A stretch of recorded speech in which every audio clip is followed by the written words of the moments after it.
The job of a constituency member of parliament in the constituency is of course about advocacy. It's about making representations on behalf of those who need your help.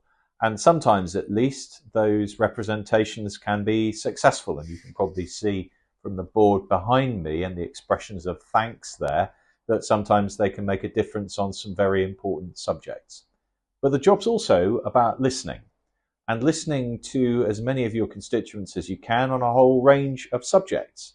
And I've been able to do that this month on some very big subjects like climate change, where I've heard from a number of individual constituents and been able to have some very useful conversations with the Warwickshire Wildlife Trust as well.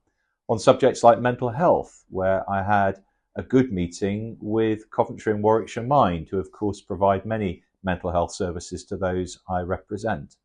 But I think it's also important to make sure that I am listening to people who don't always have a voice. And that includes, of course, the young. And so I was able, I'm glad to say this month, to go and talk to the pupils at All Saints Primary School in Leek Wootton about the subjects of interest to them, about international development, about their interest in the Send My Friend to School project, or indeed the Day of the African Child, where we were able to talk through some of the issues that arise in international development.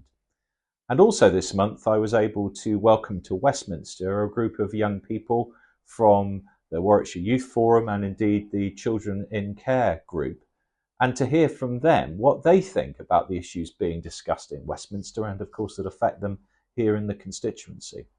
And it is important, as I've said, to make sure that politicians hear from those who don't normally get access to politicians.